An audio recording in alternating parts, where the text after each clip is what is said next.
വിവാഹത്തോടെ ഭർത്താവിൻ്റെ ചൊൽപ്പടിക്ക് നിൽക്കണം. മാത്രമല്ല ഭർത്താവിൻ്റെ മാതാവ്, പിതാവ്, സഹോദരങ്ങൾ, സഹോദരിമാർ ഇവരുടെയൊക്കെ ചൊൽപ്പടിക്ക് നിൽക്കേണ്ടി വരുന്നത് വല്ലാത്ത കഷ്ടമല്ലേ?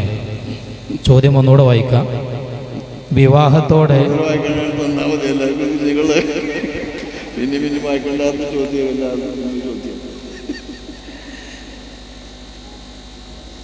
ഭർത്താവിൻ്റെ ചൊൽപ്പടിക്ക് നിൽക്കേണ്ടി വരിക, അതേപോലെ അവരുടെ ഭർത്താവിൻ്റെ മാതാവ്, പിതാവ്, സഹോദര സഹോദരിമാരുടെ ചൊൽപ്പടിക്ക് നിൽക്കേണ്ടി വരിക എന്നുള്ളതല്ലേ കാര്യമായിട്ട്. ഇതാ ഒന്ന് പറയണ്ട. ഇവിടെയൊക്കെ കാര്യമായിട്ട് നമ്മൾ ടാർഗറ്റ് ചെയ്തുകൊണ്ടുള്ള ദുഷിച്ച പ്രചാരണങ്ങളും വേണ്ടാത്ത തരത്തിലുള്ള ഒരുപാട് നെഗറ്റീവായ കാര്യങ്ങൾ നമ്മുടെ മസ്തിഷ്കത്തിലേക്ക് കുത്തിക്കയറ്റുന്ന കുറേ സംഗതികളുണ്ട്. നമ്മളിപ്പോൾ ചിന്തിക്കുന്ന അമ്മായിമ്മമാർ, സഹോദരിമാർ, ഇതൊക്കെ സാധാരണഗതിയിൽ ഉണ്ടായിത്തീരുന്ന കുറേ വിഷയങ്ങളൊക്കെ ഉണ്ടാവും. അതൊക്കെ പരസ്പരം അറിഞ്ഞും പറഞ്ഞും അങ്ങോട്ടും ഇങ്ങോട്ടും ചെയ്യാൻ പറ്റിയതാണ്. നിങ്ങളൊരാൾ ഒരു സഹോദരി ഒരു സഹോദരൻ്റെ ജീവിതത്തിലേക്ക് കടന്നു വന്നാൽ ആ സഹോദരനെ അതുവരെ പോറ്റി വളർത്തി ഉമ്മാനെ എന്ത് ചെയ്യാൻ പറ്റും? ഉമ്മാനെ എന്ത് ചെയ്യാൻ പറ്റും? ഉമ്മാനെ ഒഴിവാക്കണം. ഇവൾ കടന്നു വന്നതിൻ്റെ പേര് ഉമ്മാനെ ഒഴിവാക്കണമെന്ന് പറയാൻ പറ്റുമോ? നിങ്ങൾ ഒരു പെണ്ണിനെ ആലോചിച്ച് നോക്കി. പെണ്ണങ്ങനെ ഒന്ന് ആലോചിച്ചാൽ മതി. എൻ്റെ ഇണയുടെ ഉമ്മാനെ ആ ഇണക്ക് ഒഴിവാക്കാൻ കഴിയുമോ? ആ ഇണയുടെ പെങ്ങന്മാരെ ആ ഇണക്ക് ഒഴിവാക്കാൻ പറ്റുമല്ലോ. പെങ്ങന്മാരെങ്ങനെയാണ് ഇണ നിൽക്കേണ്ടത്, അതുപോലെ ഉമ്മ എങ്ങനെയാണ് നിൽക്കേണ്ടത് എന്നതൊക്കെ ഒരു വിധത്തിൽ എല്ലാവർക്കും അറിയാം. അതിലൊക്കെ ഉദ്ബോധനങ്ങൾ ധാരാളം നടക്കുന്നുണ്ട്. പക്ഷെ തീർത്തും അവരൊന്നും ഇല്ലാത്ത ഒരാളാവണം എന്നൊക്കെ പെണ്ണുകൾ പറയുന്ന ഓരോ കാര്യങ്ങളാണ്. ഇതിനൊക്കെ പറ്റുന്ന എന്താ വെച്ചാൽ ഈ അമ്മായിമാരുടെ ക്രോധവും അവർ കാണിക്കുന്നതുമായ കുറേ കൂടി വരികയാണ്. നമ്മൾ നെക്കി നോക്കുമ്പോൾ നമ്മൾക്ക് ഇഷ്ടമാണ് വെച്ചാൽ പേടി, ആചാര്യ പേടിക്കാരാച്ചാൽ കൂടി വരിക. ഇതൊക്കെ കൂട്ടൻ ഈ സിനിമയിൽ അഭിനയിക്കണമാതിരി ഓരോരുത്തരും അഭിനയിച്ച് ഇങ്ങനെ തീർന്നതാണ്. ഇതൊന്നും നടക്കുന്നതൊന്നുമല്ല. അങ്ങനെയൊക്കെ ഒരു അമ്മായിമാനങ്ങളും നിരൂപിച്ചു കൊടുക്കുകയാണെങ്കിൽ ഒരു 80 വയസ്സൊക്കെ കഴിഞ്ഞാൽ അപ്പുറത്തേക്ക് എല്ലാം ഉണ്ടാവുള്ളൂ. ഒരു 80 വയസ്സ് 70 വയസ്സെങ്കിലുമൊക്കെ കഴിഞ്ഞവർക്ക് അങ്ങനത്തെ അമ്മായിമാരൊക്കെ ഉണ്ടാവുള്ളൂ. അല്ലാത്ത അമ്മായിമാരും ഇപ്പം ഇല്ല. ഇപ്പം അമ്മായിമാരെ നിങ്ങളുടെ വിദ്യാഭ്യാസം കിട്ടി അതേ വിദ്യാഭ്യാസത്തിൽ വളർന്നവരല്ലേ, ഒരിതൊക്കെ തന്നെ കേട്ട് വളർന്നവരല്ലേ. അപ്പം ആ അർത്ഥത്തിൽ അമ്മായിമ്മമാരുടെ പഴയ കാലത്തെ പോര്, നാത്തൂമാരുടെ പഴയ കാലത്തെ പോര്, ഇതൊക്കെ ഇതിങ്ങനെ പർവ്വതീകരിച്ച് പറഞ്ഞു വരികയും അതിൻ്റെ പല ചിത്രങ്ങൾ വെറുതെ എവിടെയെങ്കിലും സ്വകാര്യമായിട്ട് അഭിനയിച്ചുകൊണ്ട് നമ്മളെ കുട്ടികളെടുത്ത് തന്നെ തിരികെ കയറ്റുന്നതാണ്. അങ്ങനെ തിരികെ കയറ്റിക്കൊണ്ടാണ് പേടി. അതൊന്നും യഥാർത്ഥത്തിൽ നടക്കുന്നതല്ല ആണെന്ന് നമ്മൾ മനസ്സിലാക്കേണ്ട. ഉണ്ടെങ്കിൽ പോലും അങ്ങനെയൊക്കെ എല്ലാവരും ആവുമെന്ന് ചിന്തിക്കാൻ വയ്യല്ലോ. ഈ വാർത്തയാകുന്നത് ഏതെങ്കിലും ഒരു സംഭവമാണ് നമ്മൾ ചിന്തിക്കണ മാതിരി. കുറേയധികം കുടുംബജീവിതത്തിനിടയിൽ, നൂറുകണക്കിന് കുടുംബജീവിതത്തിനിടയിൽ ഏതെങ്കിലും ഒരു കഥാപാത്രം മാത്രമാണ് ഇങ്ങനെ ഒറ്റ കഥാപാത്രം. ഈ കഥാപാത്രത്തെ മനസ്സിൽ ഇങ്ങനെ പേടിച്ചുകൊണ്ടിരുന്നിട്ട് വേണ്ട എന്നറിയിക്കുന്നില്ല. എന്നോ ഒരു വിമാനാപകടം ഉണ്ടായി. ആ വിമാനത്തിൽ കുറേ ആൾക്കാർ മരിച്ച് കരിഞ്ഞു പോയി. ഇത് ചിത്രങ്ങളെല്ലാം കണ്ടപ്പോൾ ഞാൻ മേലാൽ വിമാനത്തിൽ കയറൂല, അത് പോയി ഞാൻ ചിന്തിക്കുക. അല്ലെങ്കിൽ ഞാൻ വിമാനം തന്നെ ദിവസം കയറിയിട്ട് ഹജ്ജിന് പോകില്ലാൻ തീരുമാനിക്കുക, ഗൾഫിൽ പോകില്ലാൻ തീരുമാനിക്കുക. ഇതുപോലെയല്ലത്. ട്രെയിൻ അപകടം കണ്ടുകൊണ്ട് ട്രെയിനിൽ പോകാതിരിക്കുക, ബസ് അപകടം കണ്ടുകൊണ്ട് ബസ് കയറാൻ പേടിക്കുക. ഇതൊക്കെ ഒരു മാനസിക രോഗമാണ്. ഒരു മാനസികമായിട്ട് വരുന്ന ഒരു സ്ഥിതിവിശേഷമാണിത്. കാര്യങ്ങൾ നമ്മൾ ചിന്തിക്കേണ്ടത് എന്താ വെച്ചാൽ സാധാരണഗതിയിൽ പോകുന്നത് വാർത്തയല്ലാത്തത് എന്തുകൊണ്ടാണെന്ന് വെച്ചാൽ അത് സാധാരണമായതുകൊണ്ടാണ്. സാധാരണമായതിൽ നിന്ന് ഭിന്നമായി അസാധാരണമായിട്ടുണ്ടാകുന്ന ഒരു നാദിറായ അനുഭവമാണ് വാർത്തയാകുക. എപ്പോഴും വാർത്ത ഇട്ടതിനല്ലേ നാദിറുള്ള വാർത്തയാകുക. ഇവിടെ ചോറ് കഴിക്കുന്നതിൻ്റെ വാപ്പിയമ്മയിൽ തന്നെ വാർത്തയാവില്ലല്ലോ. പിന്നെ ആ മൂല്യരപ്പം കുത്തിന്ന് ചോറ് കഴിച്ചു പറയാം, ഫോട്ടോ എടുത്തിട്ട് ചിലപ്പോൾ വാർത്ത കൊടുക്കും. ചിലർ ആ മൂല്യരപ്പം ഈ മൂല്യരപ്പം ഇതിൻ്റെ അപ്പുറം നമ്മൾ കുറച്ച് ആളപ്പം കുത്തിട്ട് ചോറ് വെച്ച് പറഞ്ഞ വാർത്തയാവും. അപ്പോൾ വാർത്തയാകുന്നത് അപൂർവ സംഭവങ്ങളാണ്. ഇതുപോലെയാണ് അമ്മായിമ്മ പോരും നാത്തും പോരും എന്നൊക്കെ പറഞ്ഞിട്ട് അപൂർവ സംഭവങ്ങൾ. ഈ അപൂർവമായ സംഭവങ്ങൾ അങ്ങനെ വരികയാണെങ്കിൽ തന്നെ അതിനൊക്കെ മാർഗമില്ലേ? ശറഈനെ സംബന്ധിച്ചിടത്തോളം നിങ്ങളൊന്ന് ആലോചിച്ച് നോക്കുക. അഷ്റഫുൽ ഖൽഖ് സ്വല്ലല്ലാഹു അലൈഹി വസല്ലം തങ്ങളുടെ ജീവിതത്തിൽ മൊത്തം നല്ല മാതൃകകളുണ്ട്. ആ മാതൃകകൾ നബിന്റെ പെങ്ങന്മാരേറ്റ് നബിന്റെ ഇണകൾക്ക് വരിക എന്നെ വന്നിട്ടില്ല. നബിന്റെ പെങ്ങന്മാരേറ്റ് ഇല്ലല്ലോ. നബിന്റെ ഉമ്മാനേറ്റ് നബിന്റെ സഹധർമ്മിമാർക്ക് ഇടപെടേണ്ടി വന്ന് ഒരു നാത്തൂമാരും റസൂലുള്ളാഹിന്റെ ഇണകൾക്ക് ഉണ്ടായിട്ടില്ല. അതുപോലെ തന്നെ അമ്മായിമയും റസൂലുള്ളാഹിന്റെ ഇണകൾ ഉണ്ടായിട്ടില്ല. അപ്പൊ ജീവിതത്തിൽ പ്രാക്ടിക്കലായിട്ട് അഷ്റഫുൽ ഖൽഖ് സ്വല്ലല്ലാഹു അലൈഹി വസല്ലം തങ്ങളുടെ ജീവിതത്തിൽ അതിന് മാതൃകകൾ കാണില്ലെങ്കിലും നാടൻ മട്ടിൽ പെണ്ണുങ്ങളിൽ നിന്ന് വരുന്ന സ്വഭാവങ്ങളിൽ സ്വന്തം ഇണയായ പെണ്ണിൽ നിന്ന് വന്നാലും അല്ലെങ്കിൽ പെങ്ങളായ പെണ്ണിൽ നിന്ന് വന്നാലും അല്ലെങ്കിൽ മാതാവായ പെണ്ണിൽ നിന്ന് വന്നാലും ഞാനൊന്നും വന്നുവിടാന്നില്ല, അങ്ങനെ വന്നാലും അതൊക്കെ നല്ല നിലക്ക് ഉർഫിയായ നിലക്ക് മഅറൂഫ് നിലക്ക് കൈകാര്യം ചെയ്ത് വരണമെന്ന് പറയുന്ന പാഠങ്ങൾ ശറയിൽ നല്ലപോലെ കിട്ടും. നബിയുടെ കാലത്ത് ജീവിച്ച ഒരുപാട് ആളുകളുടെ അനുഭവങ്ങൾ നബിയുടെ മുമ്പിൽ വന്നിട്ടുള്ളതൊക്കെ നമുക്കറിയാം. അതേ രീതിയിൽ നമുക്ക് കിട്ടുന്ന പാഠം വെച്ചുകൊണ്ട് ഈ ബാപ്പാനെ സംബന്ധിച്ചിടത്തോളം ശ്രദ്ധിക്കേണ്ടത് ഇണയുടെ ഉമ്മ അല്ലെങ്കിൽ ഇണയുടെ ബാപ്പ. ബാപ്പാനെ പറ്റി അങ്ങനെ ആരും പറയണില്ലല്ലോ ഇവിടെ, അല്ലേ? ഭർത്താവിൻ്റെ ബാപ്പാനെ പറ്റി ഇവിടെ ആരും അങ്ങനെ പറയണില്ല, ആണിൻ്റെ ബാപ്പാനെ പറ്റി. അത് സാധാരണ പുറത്തൊക്കെ ഇറങ്ങി നടക്കുന്ന ഒരാളായതുകൊണ്ട് അവർക്ക് അങ്ങനെയൊന്നും വല്ലാതെ സംഭവിക്കാറില്ല. ഈ പെണ്ണുങ്ങൾക്ക് സംഭവിക്കാറുള്ളത് എന്താണെന്ന് വെച്ചാൽ ക്ലിഷ്ട ജീവിതം നയിച്ച്, പ്രയാസകരമായ ജീവിതം നയിച്ച്, നെല്ല് കുത്തി ചോറ് വെച്ച്, കുത്തി ഇടിച്ച് പുട്ടിയൂട്ട്, അപ്പം ചുട്ട്, ഇങ്ങനെയൊക്കെ വളർന്ന പെണ്ണുങ്ങൾ അതൊന്നുമില്ലാതെ സുഖത്തിന് വരുന്ന കുട്ടികൾ കാണുമ്പോൾ ഞങ്ങളൊക്കെ എങ്ങനെയും, ഞങ്ങൾ അങ്ങനെ ഏറ്റിട്ടേന്, ഞങ്ങൾ ഇങ്ങനെ ഏറ്റിട്ടേന്, ഞങ്ങൾ പുറകേറ്റിട്ടേന്, ഞങ്ങൾ ഇടിച്ചിട്ടേന് തിന്നേന്, ഞങ്ങളെല്ലാം കൂടി കഴിഞ്ഞിട്ട് ആക്കിയത് 10 മണിക്കാ 10 കൊണ്ടുവരാ അപ്പോഴേ ഞങ്ങൾക്ക് കിട്ടിയത് എന്നൊക്കെ വരുന്ന ആ തലമുറകളൊക്കെ പിന്നിട്ട് പോയി, ഇല്ലാതെ പോയി. ഇപ്പം അങ്ങനത്തെ തലമുറകളില്ല. അപ്പം നമ്മൾ ഈ ജീവിത സൗകര്യങ്ങളൊക്കെ ശീലിച്ച അമ്മായിമാരാണ് ഇപ്പോഴത്തെ അമ്മായിമാർ. ഇപ്പോഴത്തെ അമ്മായിമാർ എന്ന് പറഞ്ഞാൽ നിങ്ങൾ ഈ ചോദിക്കുന്ന പെണ്ണിന്, ആശങ്കപ്പെടുന്ന പെണ്ണിന് അമ്മായിമ വരികയാണെങ്കിൽ ഒരു 35-40 വയസ്സുണ്ടാവുള്ളൂ, അല്ലെങ്കിൽ ഒരു 50 വയസ്സ്. ഒരു 45-50 വയസ്സൊക്കെ വരുന്ന അമ്മായിമാരൊക്കെ നിങ്ങളുടെ അതേ പ്രായത്തിലുള്ളതൊക്കെ അനുഭവിച്ചു വന്നിട്ടുള്ള അമ്മായിമാരാണ്. അപ്പം അത്തരം ആശങ്കകൾക്കൊന്നും വലിയൊരു ചാൻസ് തന്നെ ഇന്നില്ല. അങ്ങനെ ഒരു ചാൻസ് ഇല്ലാതെ അപൂർവത്തിൽ വന്നാൽ ഇണയോട് വേണ്ട നിനക്ക് നിൽക്കാനും ഇണ അങ്ങോട്ട് വേണ്ട നിനക്ക് നിൽക്കാനും അവർ തമ്മിലുള്ള സ്വകാര്യ ജീവിതത്തിൽ വളരെ സന്തോഷകരമായി അതൊക്കെ കൈകാര്യം ചെയ്യണം. പറ്റില്ലെങ്കിൽ കൗൺസിലർമാരുണ്ടാവും, മൂല്യന്മാർ നല്ല കൗൺസിലർമാരുണ്ടാവും, അല്ലാത്ത കൗൺസിലർമാരുണ്ടാവും. അത്തരം കൗൺസിലർമാർക്ക് വെക്കാവുന്ന വിഷയമൊക്കെ ഉള്ളൂ. അങ്ങനെയുണ്ടല്ലോ, രണ്ടാളും തമ്മിൽ പറഞ്ഞിട്ട് നിങ്ങളമ്മാനെ കൊണ്ട് വളരെ പ്രയാസം തീർന്നു. മനം എന്ന് പറഞ്ഞാൽ പിന്നെ അത് പോയി. അത് പറയാതെ ഇണയോട് സ്വന്തം പറയാം, അമ്മ അങ്ങനെ ചെയ്തു എന്നൊക്കെ.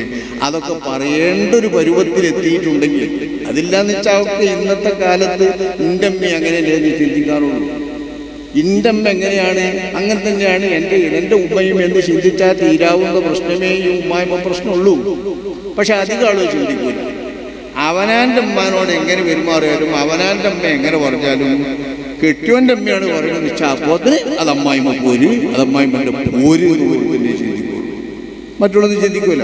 വേണ്ടാത്തതിനായിരിക്കാം വാസ്തവത്തിൽ ഈ അമ്മായിമ്മ പറയാം. അതാക്കി ഇതാക്കി, വെള്ളം കൂടുതൽ ചെലവഴിച്ചു, അങ്ങനെയാക്കി ഇങ്ങനെയാക്കി എന്നാണ്. അല്ലെങ്കിൽ ഇണയുമായി പെരുമാറണം കൺമുമ്പിൽ വെച്ചിട്ട് ചെയ്യേണ്ടതല്ലാത്ത രീതിയിലുള്ള സ്നേഹപ്രകടനങ്ങളും ജാള്യ നിറഞ്ഞ പെരുമാറ്റമൊക്കെ കാണുമ്പോഴൊക്കെയാണ് ഈ അമ്മായിമ്മ ചിലപ്പം പറയാന്ന് വരിക. അതൊക്കെ തിരിച്ചറിഞ്ഞാൽ അതൊന്ന് പരിഹരിക്കാവുന്നതേയുള്ളൂ. അങ്ങനെ പരിഹരിച്ചു പോകാം. ആർക്കു വേണ്ടി? തൻ്റെ ഇണക്ക് വേണ്ടി, തൻ്റെ ഇണയുടെയും തൻ്റെയും ജീവിതത്തിൻ്റെ സുരക്ഷയ്ക്കും സന്തോഷത്തിനും വേണ്ടി തൻ്റെ ഇണയായ ഭർത്താവിന് തൻ്റെ ഉമ്മാനെ കൈവിടാൻ പറ്റില്ല. ഉമ്മാക്ക് ദേഷ്യം ഭർത്താവിനോടുണ്ടായാൽ ആ ഭർത്താവ് അനുഭവിക്കുന്നതും പ്രയാസപ്പെടുന്നതും ഞാൻ തന്നെ കാണും എന്നൊക്കെ ചിന്തിക്കേണ്ടതല്ലേ? ഇത് കുടുംബജീവിതത്തിലേക്ക് കടന്നു വരുന്ന ഇതേ പെണ്ണുങ്ങൾ തന്നെ നാളെ ഞാനും എനിക്കൊരാൺകുട്ടി പറഞ്ഞാൽ, ഈ ആൺകുട്ടിക്ക് വിവാഹപ്രായം എത്തിയാൽ ആ വിവാഹപ്രായം എത്തി കൊണ്ടുവരുന്നത് എൻ്റെ അടുത്തേക്ക് കൊണ്ടുവരുന്നത് ഞാനും ഒരമ്മായിമ്മയാണ് നാളെ. ഇപ്പം ഞാനെന്ന അമ്മായിമാരെ കണ്ടുകൊണ്ട് എൻ്റെ കുട്ടി പെണ്ണിട്ടരുത് എന്ന് ചിന്തിച്ചാൽ അങ്ങനെ ഇരിക്കും. എൻ്റെ കുട്ടിക്ക് ഇണകൾ കിട്ടാതെ വന്നാൽ എന്തിരിക്കും എന്ന് ചിന്തിക്കണ്ടേ? അങ്ങനെ ഓരോരുത്തരും ചിന്തിക്കാം. അപ്പം ഇത് കുടുംബജീവിതത്തിൽ സാധാരണമാണ്. കുടുംബജീവിതത്തിൽ 2 പേരുടെയും ഉസൂലുണ്ടാകും, 2 പേരുടെയും ഫുറുവ ഉണ്ടാകും, 2 പേരുടെയും ഹവാശി അതുണ്ടാവും. ഇതൊക്കെ കുടുംബബന്ധത്തിൽ സാധാരണല്ലേ? ബാപ്പ അമ്മാര് മക്കള്, പേരമക്കള്, അതേമാതിരി സഹോദരന്മാരും സഹോദരിമാരും. ഈ സഹോദരന്മാരും സഹോദരിമാരൊക്കെ ഉണ്ടാവുന്ന ഒരു കുടുംബമാവുമ്പോൾ ആ കുടുംബത്തിൽ പരസ്പരം ഈ രണ്ട് ഇണകളും പരസ്പരം രാത്രി ഒറ്റയ്ക്ക് കിടക്കുമ്പോൾ, അല്ലാത്തപ്പോഴാകരുത്, ഒറ്റയ്ക്ക് കിടക്കുമ്പോൾ ചർച്ച ചെയ്ത് അതിൻ്റെ വിഷമങ്ങളൊക്കെ അക്ഷരാക്കി ആ വിഷമങ്ങൾ ഒരു വിഷമമല്ലാതാക്കി തീർക്കുന്ന ഉപദേശം ഇണക്ക് കൊടുക്കാൻ കഴിയുമെങ്കിൽ അവിടെ തന്നെ ആ പ്രശ്നം പരിഹരിക്കും. തീരെ പരിഹരിക്കാൻ കഴിയാത്ത പ്രശ്നങ്ങളാണെങ്കിൽ കുടുംബത്തിൽ തന്നെ വേണ്ട വിധത്തിൽ അത് കൈകാര്യം ചെയ്യാനും അപ്പോൾ രണ്ട് കുടുംബത്തിൽ നിന്നും പ്രതിനിധികൾ വെച്ചുകൊണ്ട് സംസാരിക്കാനും, അതാണ് ഈ കൗൺസിലർമാർ പറയുന്നത്. അതിന് വേറെ കുടുംബത്തിൽ പറ്റണമല്ലേ ഹക്കമെന്നറിയാം. ആണ് വിധികൾ കൽപ്പിക്കാൻ പറ്റുന്ന ആൾക്കാർ ഈ ഹക്കമെന്ന് പറയാം. രണ്ടാളി സംഗതികൾ ആക്കിയിട്ട് മധ്യസ്ഥം പറഞ്ഞ് ശരിക്ക് വേണ്ടതുപോലെ തീർപ്പാക്കാൻ കഴിയുന്നവർ, അങ്ങനെ തീർപ്പാക്കാൻ കഴിയുന്ന കൗൺസിലർമാരെ സമീപിച്ചാൽ തീരാവുന്ന പ്രശ്നങ്ങൾ ഇതൊക്കെ ഉള്ളൂ. നമ്മളൊരാൾ കുടുംബത്തിലേക്ക് കടന്നു ചെല്ലണമെങ്കിൽ ഭർത്താവിൻ്റെ ഉമ്മാനെ കൊല്ലണം എന്ന് പറഞ്ഞാലോ, അല്ലെങ്കിൽ ഭർത്താവിൻ്റെ ഉമ്മ മരിക്കണം എന്ന് പറഞ്ഞാൽ ഇതൊരു ശരിയായ ശൈലിയാണ്. അല്ലെങ്കിൽ ഭർത്താവിന് പെങ്ങന്മാരുണ്ട്, ആ പെങ്ങന്മാരൊന്നും നമ്മളെ വീട്ടിൽ അടുക്കാതിരിക്കണം എന്ന് ചിന്തിക്കാൻ പറ്റുമോ? അതൊക്കെ നമ്മൾ പരിഹരിക്കേണ്ടത്. അതൊക്കെ എത്ര വരെ പോകുള്ളൂ? കുട്ടികളും മക്കളൊക്കെ ആയി ഓരോ വീട് വെക്കുകളോ പോകുള്ളൂ. ഇതൊക്കെ സഹിക്കേണ്ടി വന്നു. കുട്ടികളും അതുവരെ ഒന്ന് വിരുന്നുമായിട്ടൊന്ന് ഏറ്റിയിട്ടും ഒന്ന് അപ്പുറത്തും ആയിട്ടും ഇനി ലേശം കുറച്ചൊക്കെ സൗന്ദര്യപ്പണക്കങ്ങളൊക്കെ പിണങ്ങിയിട്ടും പറഞ്ഞു തീർത്തിട്ടൊക്കെ തീരാവുന്ന വിഷയങ്ങളേതുള്ളൂ. നിക്കാഹ് കഴിയുന്നതിൻ്റെ മുമ്പ് തന്നെ അതൊക്കെ ആലോചിച്ച് ആക്ഷേപപ്പെട്ടുകൊണ്ടിരുന്നാൽ പിന്നെ ഞാനും എൻ്റെ കെട്ടിയവനും എന്ന് പറയുന്ന, തട്ടാനും പറ്റൂല, ഞാനും എൻ്റെ കെട്ടിയവനും എന്ന് മാത്രം പറയുന്ന ഒരു കുടുംബത്തെ പ്രതീക്ഷിച്ചുകൊണ്ടിരുന്നാൽ അതൊരു വരണ്ട കുടുംബജീവിതമായിരിക്കും. കുടുംബജീവിതത്തിൻ്റെ എല്ലാ ഭാഗങ്ങളും ഉണ്ടാകുമ്പോഴാണ് അതിൻ്റെ രസകരമായ സൗന്ദര്യം. പ്രശ്നങ്ങൾ വേണം, സന്തോഷം വേണം, ദുഃഖങ്ങൾ വേണം, എല്ലാം വേണം. എന്നിട്ട് അവകൾ തമ്മിൽ ചർച്ച വേണം, പരിഹരിക്കണം. ഇതൊക്കെ വരുമ്പോഴാണ് ഒരുപാട് പുണ്യം വേണ്ടേ? അവനവൻ്റെ മക്കളെ പോറ്റ, അവനവൻ്റെ ഭർത്താവിൻ്റെ കുടുംബങ്ങളായിട്ട് ഇണങ്ങി നിൽക്കുന്നത്, അവനവൻ്റെ ഭർത്താവിൻ്റെ ഉമ്മാനായിട്ട് ഇണങ്ങി നിൽക്കുന്നത്, ഇതിനൊക്കെ വമ്പിച്ച കൂലുണ്ട്. കുടുംബജീവിതം എന്ന് പറയുന്നത് പെണ്ണിനെ സംബന്ധിച്ചിടത്തോളം വമ്പിച്ച കൂലിയുള്ളതാണ്. ഇത് നമ്മളെപ്പോഴും പ്രസവിക്കുന്നതാണ്. നിങ്ങൾക്കറിയില്ല, പ്രസവിച്ചിട്ട് കൂലി വാങ്ങണം. അപ്പോൾ ഞാൻ പ്രസവിക്കുമോ? ആ കൂലി വാങ്ങാൻ എങ്ങനെ കഴിയുള്ളൂ? കുട്ടികൾക്ക് അമ്മയിലപ്പാൽ കൊടുത്തുകാണ്ട് മുലപ്പാൽ കൊടുത്തുകാണ്ട് കൂലി വാങ്ങണം. അത് നിങ്ങൾക്കേ കഴിയുള്ളൂ. കുട്ടികളെ മൂക്കട കറന്നിട്ട് കൊണ്ട് ആക്കണം. അത് ആണിന് അതൊന്നും കഴിയില്ല. വളരെ കുറവേക്കാർ അത് നിങ്ങൾക്കേ കഴിയുള്ളൂ. കുട്ടികളെ പരിചരിട്ട് കഴിയണം. കുട്ടികൾക്ക് മുലപ്പാൽ കൊടുക്കുമ്പോൾ കൈയൊക്കെ ചേർത്ത് പിടിച്ചിട്ട് ഒരു കൈ കൊണ്ട് ചന്തിമ്പലും മറ്റേ കൈ കൊണ്ട് പുറത്തും പിടിച്ചിട്ട് ആഞ്ഞ് വെച്ചിട്ട് ഇങ്ങനെ കുടിച്ചു കൊടുക്കണം. അങ്ങോട്ട് കുടിച്ചോട്ടെ എന്നെഴുതി കടന്നുകൊണ്ട് ഇവിടെ പറഞ്ഞ പോലെ തന്നെ നിങ്ങളെ ജോലിയായിട്ട് നടക്കാം. അങ്ങോട്ട് കുടിച്ചോട്ടെ വളർന്നോട്ടെ എന്ന് നിന്നാൽ ആ കുട്ടികൾക്ക് അങ്ങനെ തന്നെ ഉണ്ടാവുള്ളൂ. ആ കുട്ടികൾക്ക് കമാത്തതീനു തുതാൻ, ഇത് ഒരു വിഷയമാണ്. ഈ വിഷയം ഇവിടെ നല്ല ശ്രദ്ധിച്ചാൽ മതി. കമാത്തതീനു തുതാൻ അറബികളൊരു ചൊല്ലാണ്. എല്ലാവരും പണ്ടുകാലം മുതൽക്കേ പറഞ്ഞു വരുന്നതും സത്യമായിട്ടുള്ള ഒരു യാഥാർത്ഥ്യമായിട്ടുള്ള ഒരു നല്ല വാക്കാണ് കമാത്തതീനു തുതാൻ. നിങ്ങൾ എങ്ങനെ ചെയ്തോ അങ്ങനെയാണ് നിങ്ങളും ചെയ്യപ്പെടുക. നിങ്ങൾക്കും അങ്ങനെയാണ് ചെയ്യുന്നത്. അതായത് നമ്മൾ ജീവിക്കുമ്പോൾ അമ്മായിമാനോട് നമ്മളെങ്ങനെ പെരുമാറിയെന്ന് വെച്ചാൽ അതുപോലെ നമ്മൾ അമ്മായിമ്മയാകുമ്പോൾ നമ്മളെ കുട്ടികളെ പെണ്ണുങ്ങൾ പെരുമാറും. നമ്മളെ സഹോദരിമാരാകുമ്പോൾ ആ സഹോദരിമാരെന്ന നിലക്ക് നമ്മുടെ സ്വന്തം ആങ്ങളാരെ എന്ന് നിലക്ക് നമ്മളെ ആങ്ങളാട് പെണ്ണുങ്ങൾ അവരോട് നമ്മളെങ്ങനെ പെരുമാറുന്നത് അതേമാതിരി ഇങ്ങോട്ടും കിട്ടും. ഇതൊക്കെ പെൺകുട്ടികൾ എല്ലാവരും ആൺകുട്ടികളും എല്ലാവരും നല്ലപോലെ ഒന്ന് ചിന്തിച്ചാൽ മതി. അപ്പൊ നമ്മളെ ഭർത്താവിൻ്റെ ഉമ്മാനെ ഭർത്താവിൻ്റെ ഉമ്മ എന്ന് നിൽക്ക് ആദരിക്കാനും, ഭർത്താവിൻ്റെ പെങ്ങന്മാരെ ഭർത്താവിൻ്റെ ഉടപ്പിറന്ന ഭർത്താവിനെ പെറ്റ ഉമ്മ തന്നെ പ്രസവിച്ചിട്ടുള്ള പെങ്ങന്മാരെന്ന് നിൽക്ക് നോക്കാനും ചിന്തിക്കാനും കാണാനും. സാധാരണഗതിയിൽ അവരിൽ നിന്ന് വന്നാൽ നമ്മൾ ജ്യേഷ്ഠാനുജത്തിമാരെങ്ങനെയാണ് പറയുന്നത് അതുപോലെയായിട്ട് വിലയിരുത്താനും രണ്ടു പക്ഷത്തിനും സാധിച്ചാൽ, രണ്ടു പക്ഷത്തും പ്രകൃതിപരമായിട്ട് ചില അസ്വാരസ്യങ്ങൾ വരികയോ അമിതമായിട്ടുള്ള ചില വാക്കുകൾ നടക്കുകയോ ചെയ്തിട്ടുണ്ടെങ്കിൽ അതിന് കുറച്ച് വീണ്ടും വിചാരത്തോടുകൂടെ ഒന്ന് ഇരുന്നു കൊണ്ട് ചിന്തിച്ചിട്ട് അതിന് വീണ്ടും ചർച്ച ചെയ്ത് പരിഹരിക്കാനൊക്കെ പറ്റും. അങ്ങനെ പറ്റാതെ ഒരു കുടുംബവും മുന്നോട്ട് നീങ്ങുന്നില്ല. ഇവിടെ ജീവിച്ചു പോണ കുടുംബങ്ങളൊക്കെ അങ്ങനെ തന്നെയാണെന്ന് മനസ്സിലാക്കിയാൽ മതി. അല്ലാത്തൊരാശങ്കയൊന്നും വെറുതെ വെച്ചിട്ട് നിക്കാഹിൻ്റെ ഈ ശരിയായ പുണ്യങ്ങളും നേട്ടങ്ങളും ശരി അർത്ഥത്തിലുള്ള പുണ്യങ്ങളും നേട്ടങ്ങളും കളഞ്ഞു കുടിക്കാൻ വേണ്ടി ഒരു പെൺകുട്ടിയോടും നിൽക്കരുത്. പിന്നെ അങ്ങനെ നിൽക്കുന്നൊരു ജീവിതം എന്ന ജീവിതമാണെങ്കിൽ, അല്ലെങ്കിൽ പിന്നെ ഹറാമായിട്ട് പോകുന്ന ഇഷ്ടമുള്ളവൻ്റെ കൂടെ പോകാം എന്ന് പറയുന്നൊരു ജീവിതമാണെങ്കിൽ അതൊക്കെ കുറച്ച് കാലേ ജീവിക്കുള്ളൂ എന്ന് ചിന്തിച്ചാൽ മതി. ഇത് തൽക്കലേപട വിഷയം അവതരിപ്പിച്ച് മനസ്സിലാക്കിയല്ലോ. ആത്മാർത്ഥമായ സ്നേഹം നിക്കാഹ് ബന്ധത്തിൻ്റെ അടിസ്ഥാനത്തിൽ അള്ളാഹു കനിഞ്ഞേക്കുന്ന സ്നേഹമാണ്. അത് ഏത് നിക്കാഹിലായാലും ഉണ്ട് ആ ഒരു ബന്ധം. ഏത് നിക്കാഹിലായാലും നിക്കാഹിലൂടെ കിട്ടുന്ന ഒരു സ്നേഹമാണ്. ലം തറലിൽ മുതഹാബ്ബീന മിഥല നിക്കാഹ്. പരസ്പരം സ്നേഹിക്കേണ്ട ആളുകൾക്ക് കുടുംബത്തിന് തമ്മിലാണെങ്കിലും ശരി, വ്യക്തികൾക്ക് തമ്മിലാണെങ്കിലും ശരി, നിക്കാഹിന് തുല്യം പരസ്പരം സ്നേഹിക്കാൻ പറ്റുന്ന ആളുകൾക്ക് വേറെ ഒരു ബന്ധമില്ല. ഉഹദ് യുദ്ധത്തിൽ ഒരു മഹദി അള്ളാഹുവിൻ്റെ റസൂലിൻ്റെ അടുത്തേക്ക് എന്താ വീരെന്ന് ചോദിക്കാൻ വരികയാണ്. അള്ളാഹുവിൻ്റെ റസൂൽ പറയാണ്, നിന്റെ ബാപ്പ കൊല്ലപ്പെട്ടു. ആ പെണ്ണ് പറഞ്ഞു, ഇന്നാ ലില്ലാഹി വ ഇന്നാ ഇലൈഹി റാജിഊൻ. നിന്റെ സഹോദരനും യുദ്ധത്തിൽ കൊല്ലപ്പെട്ടു മോളെ. ഇന്നാ ലില്ലാഹി വ ഇന്നാ ഇലൈഹി റാജിഊൻ. നിന്നെ അമ്മും കൊല്ലപ്പെട്ടു, പിതൃവനും കൊല്ലപ്പെട്ടു. ഇന്നാ ലില്ലാഹി വ ഇന്നാ ഇലൈഹി റാജിഊൻ.